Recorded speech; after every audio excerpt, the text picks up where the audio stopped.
केंद्रीय लोकसेवा आयोगाच्या म्हणजेच यूपीएससीच्या परीक्षेवरून राज्यात मोठा वाद निर्माण होण्याची शक्यता आहे। यूपीएससीने अचानक परीक्षांचे नियम बदलल्याने त्याचा थेट फटका प्रादेशिक भाषिकांना बसणार आहे। त्यामुळे महाराष्ट्रात यूपीएससीच्या परीक्षा होऊ देणार नाही असा इशारा शिवसेनेने दिलाय। मनसेने मात्र अजूनही यावर आपली भूमिका स्पष्ट केलेली नाही। केंद्रीय लोकसेवा आयोगाने आपल्या अभ्यासक्रमात आणि परीक्षा पद्धतीत आमूलाग्र बदल केलेत। परीक्षा पद्धतीत बदल करताना त्यांनी प्रादेशिक भाषांचा पर्याय मात्र काढून टाकलाय।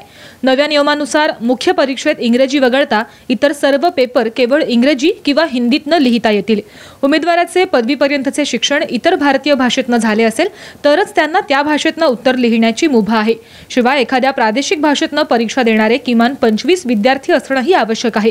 याचा फटका मराठी भाषक उमेदवारांना बसणार आहे। शिवसेना भाजपने यूपीएससीच्या निर्णयाचा तीव्र निषेध केलाय।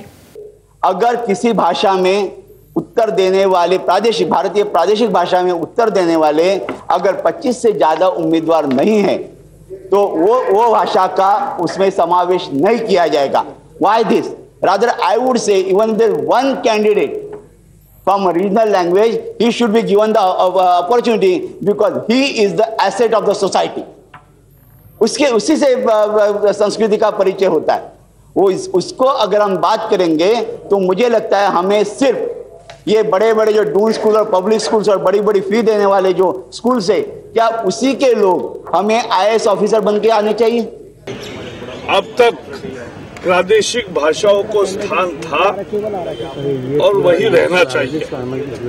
अगर उसके साथ कोई छेड़छाड़ करे और प्रादेशिक भाषाओं को अगर वहां से एक तरह से निकाल बाहर करे तो ये स्वीकार नहीं होगा। सभी प्रदेशों में इसके खिलाफ आंदोलन होगा। या प्रकरणी शिवसेनेचे खासदार राष्ट्रपती प्रणव मुखर्जी यांचीही भेट घेणार आहेत। मात्र कायम मराठीचा मुद्दा उचलून धरणाऱ्या मनसेने अजून यावर कोणतीही भूमिका घेतलेली नाही हे विशेष। ब्युरो रिपोर्ट, साम टीव्ही।